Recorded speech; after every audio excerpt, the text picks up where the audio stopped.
The General Electric Theater, tonight starring James and Pamela Mason.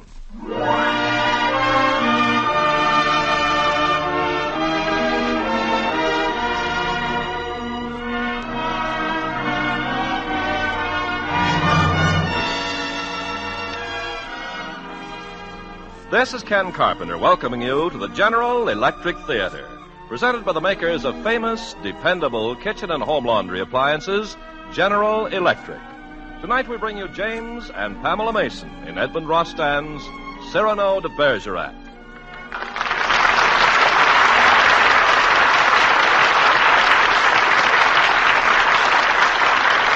Tonight, the General Electric Company is privileged to present one of the most famous plays ever written. First produced half a century ago, it attained an overnight success that has never before or since been surpassed in the history of the theater. And to star in this great drama, we have with us two of Hollywood's most accomplished actors. It is with great pride that we bring you a transcription of Edmond Rostand's immortal play, Cyrano de Bergerac, starring James and Pamela Mason. But first,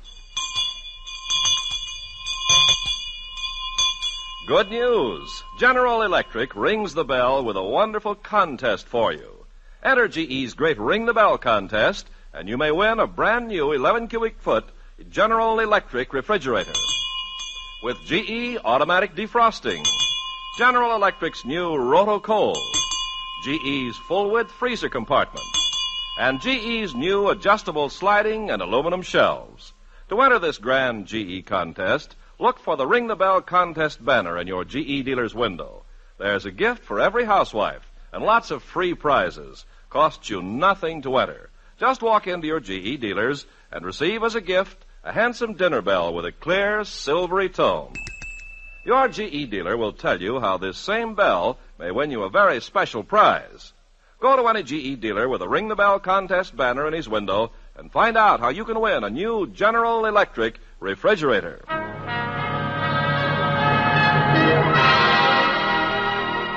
And now, the first act of Cyrano de Bergerac, starring James and Pamela Mason.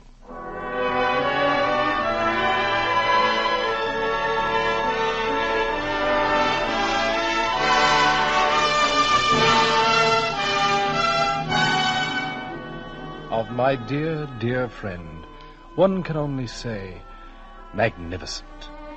Poet, swordsman, physicist, musician, he strode the streets of Paris with pride and insolence.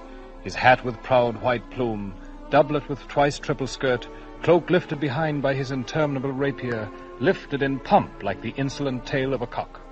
Prouder than all the artabans that Gascony ever bred, he strode in his stiff punchinello ruff, airing a nose... But words do fail me. Enormous, my nose. Contemptible stutterers, snub-nosed and flat-headed. Be it known to you that I am proud of such an appendage, inasmuch as a great nose is properly the index of an affable, kindly, courteous man, witty, liberal, brave, such as I am, and you, gentlemen, are not. I would give warning to the idle who might find entertainment in my organ of smell. But in every company there will be one who must spring to the challenge. Sir, your nose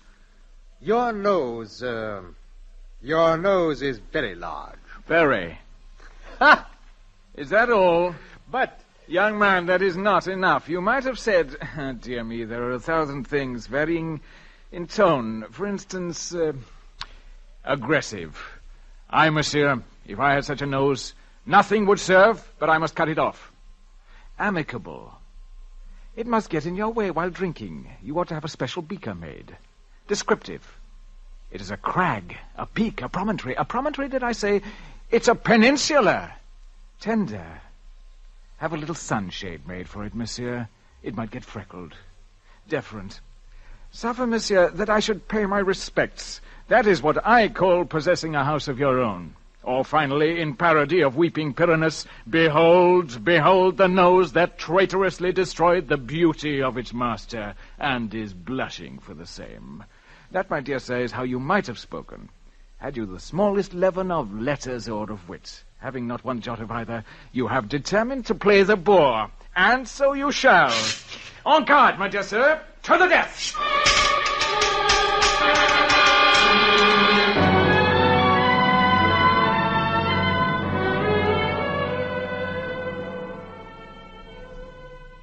That was the Cyrano the people of Paris knew.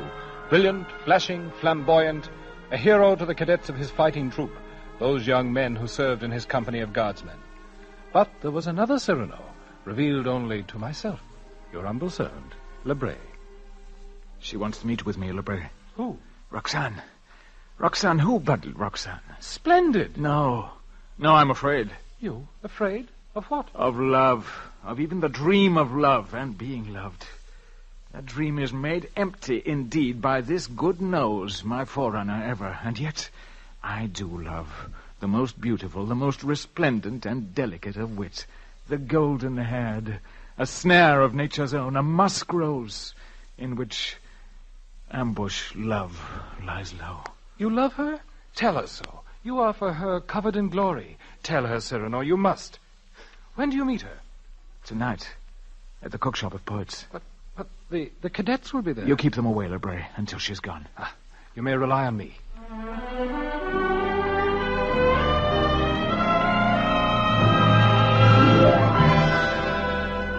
Blessed evermore among all hours, the hour in which you were so gracious as to come to tell me. To tell you, dearest cousin, that there is someone whom I love. But he does not know it as yet. But soon he will. A poor boy who until now has loved me timidly from a distance without daring to speak. Oh. And cousin, is it not a strange coincidence that he should serve in the same regiment as do you? Go on. Yes, in the same company. Yes. He bears plain upon his forehead the stamp of wit, of genius. He is proud, noble, young, brave, handsome. Handsome? What is the matter? Why, nothing. I love him. He is a cadet in your company.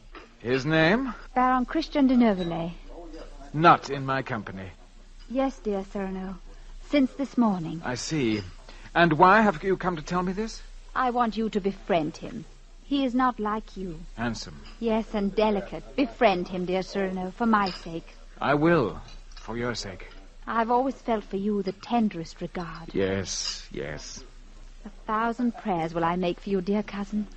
And now, I must go. Goodbye. Yes. Goodbye, Roxane. Goodbye.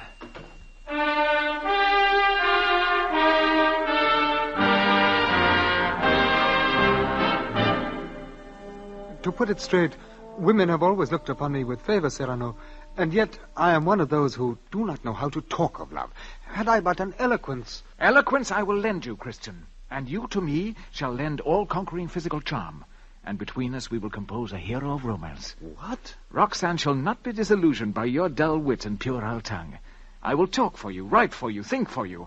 And through me you will reach through to the paradise which is her soul. And it would amuse me. It's an experiment surely fit to catch the fancy of a poet.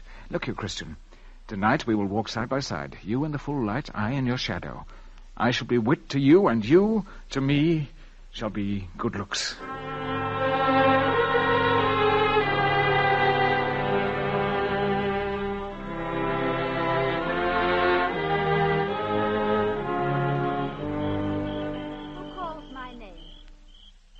Below in the moonlight. It is I, Christian. Oh. I love you. Yes. Speak to me of your love. I love you. But you've already said that. But I love you very much. So much for the theme. Now play variations on it. I love... Variations. I adore you. Is that all? Very much. And? And I love you, Roxane. Tell me, do you love me? Good night, Christian. No, wait. Help me, Cyrano. Step back in the shadow, quickly. Roxane! What, still there? Still here. Forever here, Roxane. Forever and a night. And song and kiss. Better. Much, much better. I was bewildered, dearest lady. It is, after all, the first time I have spoken to you. I am bewildered, struck dumb by the very fact of my own presumption. You were speaking of a kiss. Ah, a kiss. When all is said, what is a kiss? An oath of allegiance taken in closer proximity. A promise more precise than mere words. A secret which elects the mouth for an ear. An instant of eternity, murmuring like a bee. Balmy communion with the flavor of flowers. Roxanne. Roxanne. How you do speak my name. Christian. Christian, my darling, my love. The vine is strong. Do but climb to me, and you shall have the kiss. Tasting of the heart. Go. Now. Murmuring like Yes, the now. bee. Hurry. My darling, I come to you. I don't think I ought to. Making eternity. Go, an donkey. instant. Scale the balcony. All right, thanks. Roxanne? Speak no more. What a turn of the screw to my heart. Kiss. I am Lazarus at this banquet of love. But a crumb drops from your table even to me here in the shade. Yes, in my outstretched heart a little falls as I feel how Roxanne kisses the words spoken by me. Roxanne. Roxanne. Oh, my dear Roxanne.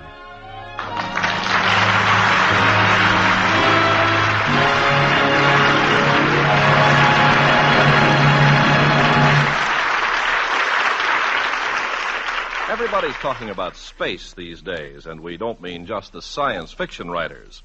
If you have a small kitchen, you've probably said to yourself, how am I going to fit a modern electric range in here? Well, now you can. Even if you have only 3 feet of space, you can fit the handsome new General Electric 36-inch Spacemaker range in it. This 36-inch GE range gives you full-scale GE speed cooking, has the most important cooking features of a full-size GE range.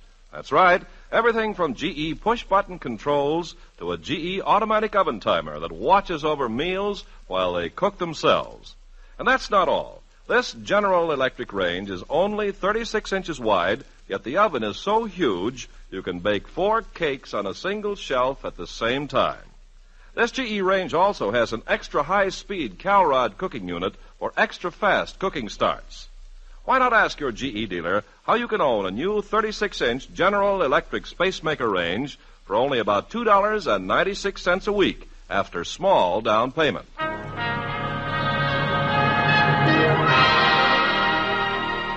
Now with our stars, James and Pamela Mason, we bring you the second act of Cyrano de Bergerac.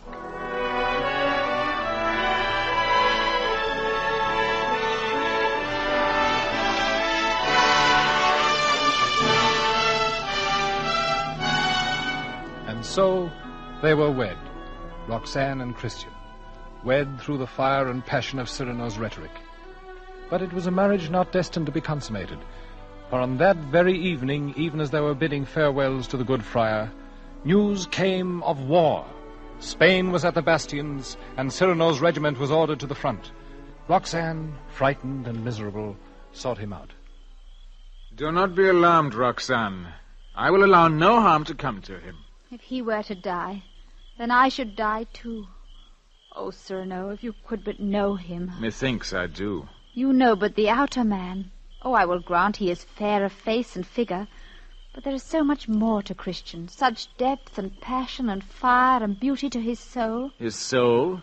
It is sometimes almost as though he were 2 persons. What do you mean, Roxanne? At times he seems quite simple and, well, almost ordinary. And at those times I know that other person is slumbering within him. And then there are the letters. Letters? His letters. How marvelously does he express his love. How fantastic is his mode. But here, I have one. Let me read it to you. Pray do. Listen to this. The more of my heart you steal from me, the more heart I have.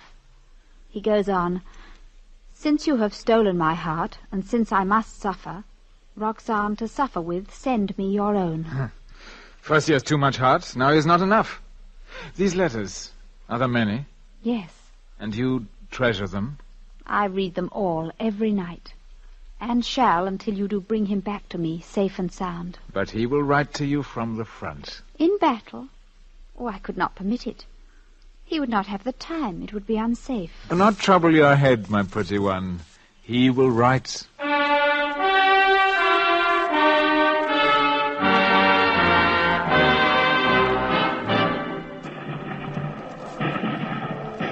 For weeks we held Arras in siege. It was an excellent tactical maneuver, but we were without food and water. It was a case of the besieger besieged, and had it not been for Cyrano, the cadets might long since have become disheartened and rebellious. Cyrano. I watched him and wondered at his strength.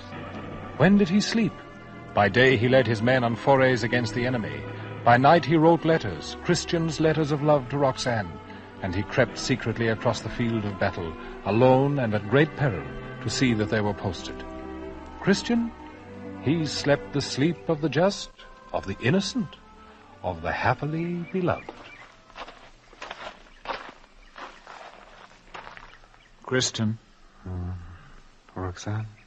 Wake up, Christian. Oh, Cyrano. What's wrong? Are you awake? Yes, what is it? There'll be a fight today. A big one. Splendid. You don't understand. In this one, you may be injured. Or worse. That doesn't matter. I thought you ought to have this on your person. A letter? To Roxanne. Just in case. A last letter. Oh, let me look at it. What's this? A tear? The writing is blurred. Well, Christian. A poet is sometimes caught in his own snare. That's what constitutes the interest, the charm. Cyrano. This letter, you see, is really very touching. Why, even I was moved when I was writing it. I do believe it made me shed a tear or two. But why? Well, Christian, let me explain. To die is not terrible at all. You must believe me in this. I've seen many men die. But to die now means you would never see her again. Never. That fact is horrible beyond all thinking. And things having taken the turn they have, I shall not see her. We shall not... that is, you shall not see her. Give me the letter. Yes, here you are. Tuck it away safely. Cyrano. Yes? It's you she loves. No. It is you she loves, you know it. No. Yes, Cyrano. Your voice, your letters, your soul. You. The cannon. The Spaniards signal the attack. Cyrano, if anything should happen to me, promise that you will go to her and tell her the truth. The truth? What is the truth? That it is you she loves, that the words and the beauty were yours. Nothing will happen to you, Christian. Come to the bastions. Promise me. Very well. I promise. Good. And now, my captain, let us have at the enemy.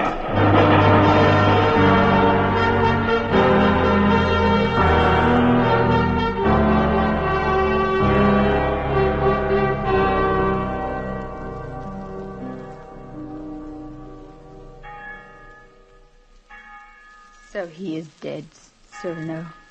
You were the only one that truly knew him.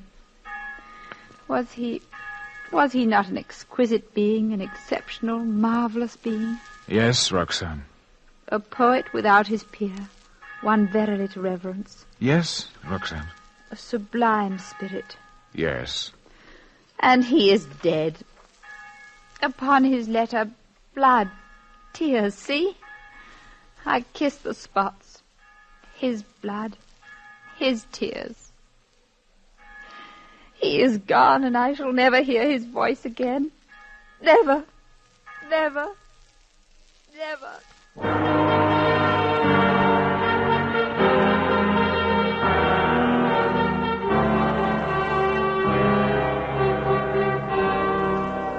The years passed. 5, 10, 15. And in their passing there wrought their many changes on us all. Cyrano grew gray and grizzled, and his enemies multiplied. Although he still wore his sword and his proud white plume, the threats against him became more open. There were attempts on his life. The man simply would not hold his tongue. He wrote and he spoke out against fraud in every embodiment. Usurpers, pious pretenders, plagiarists, asses in lion skins, all. And each Saturday afternoon, wearing his ancient black cape, he made his way to the little park behind the convent of the Sisters of the Cross, to the little park wherein lay his happiness. Sister Roxanne. Cyrano, after 14 years, for the first time you were late. Yes, it seems incredible. I was detained in spite of all I could do. Here, sit by me. Because you are late, I shall not let you go before evening. Perhaps I shall have to go a little earlier. The leaves, they fall so soon this year. But in that brief fluttering from bough to ground, how they contrive still to put beauty in that brief moment before they are to moulder upon the earth. How they make their fall with all the grace of a free bird's flight. Cyrano, don't be serious today. Come, I want my budget of news. News? Oh, yes, news. Sunday, at the Queen's Ball, were burned 763 wax candles. Tuesday, the whole court assembled at Fontaine. Thursday, Mancini, Queen of France, oh, little less. The fair Mongla said to Count Fiesco, yes. And Saturday, the 26th... Cyrano. It's nothing. Nothing, I assure you. Old wound. It's past. Are you sure? Quite. It is past. I must apologize for frightening you. Each of us has his wound. I, too, have mine. It is here. Never to heal, that ancient wound. Beneath the yellowing letter on which are still faintly visible teardrops and drops of blood. His letter? Did you not say that some day you might show it to me? May I see it now? Today. I want to. Here, you may open it. Goodbye, Roxanne. I am going to die. Why do you read it aloud? It is fated to come at this time, beloved, I believe. My soul is heavy, oppressed with love it had not time to utter. And now time is at end. Never again shall my worshipping eyes, how strange, whose passionate revel it was, kiss in its fleeting grace your every gesture. One usual to you of tucking back a little curl comes to mind, and I cannot refrain from crying out, goodbye. You read it? My dearest, my darling. In a voice? My treasure. A voice? My love. Which I have heard before. How can you read? It's almost dark and you are not looking at the paper. You, for 14 years, have played the part of the comical old friend who came to cheer me. Roxanne. It was you. No. I should have known by the way you speak Not my name. I swear to you. The letters were yours. No. You loved me. No, my darling. I did not love you. And why? Why over these years have you been silent, when even the tears on this paper were your tears? The blood was his. Why let the sublime bond of this knowledge be loosed now, on this day? Madame! Sister Roxanne! Over here. It is your friend Lebray. Here he is. Madness. Monstrous madness. What's wrong? Madame, he is likely to have got his death by getting out of bed. A moment ago, that faintness, then that... I had not finished telling you the news. And on Saturday the 26th, about an hour after sundown, Monsieur de Bergerac died of murder done upon him. What is he saying? Cyrano, what have they done to you? My life long I have lived by the sword. Am I to die by the sword? No. I die of a trap, attacked from behind by a lackey with a log. In my whole life I shall not have had anything I wanted, not even a decent death. Cyrano, I have hurt you. I have wrecked your life. The reverse. Woman's sweetness had I never known but yours. Roxanne. Across my life there has passed the rustle of a woman's gown, a fragrance, a loveliness. Cyrano, my friend. But now there comes another lady. She is not fair of face. An epitaph. I have an epitaph. Not yet, dark lady. A moment, I beg of you. Philosopher and physicist, musician, rhymester, duelist, explorer of the upper blue, retorter, apt with point and point, lover as well, not for his peace. Here lies Hercule Savignon de Cyrano de Bergerac, who was everything but of account. And now I must go. See, a moonbeam come to take me home. The moonbeam. Ah, my white plume.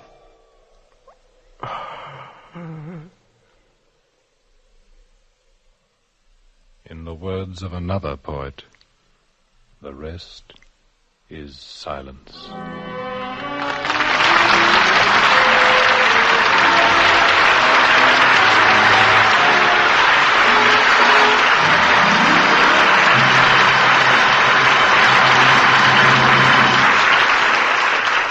James and Pamela Mason will be back in just a moment. Wash day was never like this. Oh, wash day was never as easy as it is today with the new General Electric automatic washer, because a GE gives you the whitest, brightest wash ever. You see, in many old-fashioned tumbler-type washers, the clothes are tumbled round and round, so they're out of the water much of the time. But GE's new automatic washer has activator washing action. That means that clothes are flood-washed, flood-rinsed, submerged in water all the time. And in many old-style tumbler-type washers, the dirty water drains through the clothes, putting the dirt right back in the freshly washed pieces. But in General Electric's new automatic washer, GE's sensational spin drying spins the dirty water up, out, away from the clothes, so you're bound to get a cleaner wash. You can own this new GE automatic washer for only about $3.90 a week after down payment. See your GE dealer tomorrow. And now our stars, James and Pamela Mason. May I say, Ken, that I've always found General Electric appliances an invaluable addition to the comfort of life in America, and I believe my wife will agree with me. Indeed I do. Oh, thank you both. But tell me, Pamela, have you seen your husband's new picture yet? Yes, I have, Ken, and it's terribly exciting. It's MGM's production of Julius Caesar. Don't you think that you should add that I'm not exactly starring in the picture, but rather co-starred with a number of very famous names? Of course. Well, there's also John Gielgud, Louis Calhern, Marlon Brando, and Edmund O'Brien. Oh, that's quite a cast. It must be a great picture. Yes, I honestly believe it is, Ken. I hope I can see it soon. And thank you both for being with us tonight. It's been a pleasure. Good night, everybody.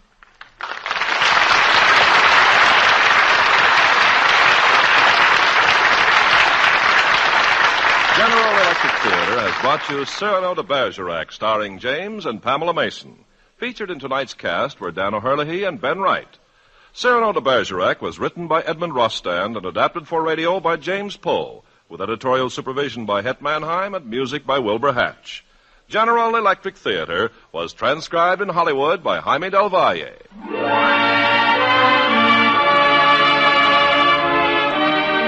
This is Ken Carpenter inviting you to be with us next week at this same time when General Electric, makers of famous, dependable kitchen and home laundry appliances, will bring you Miss Joan Fontaine in The Enchanted Cottage on the General Electric Theater. Join us, won't you? This is the CBS Radio Network.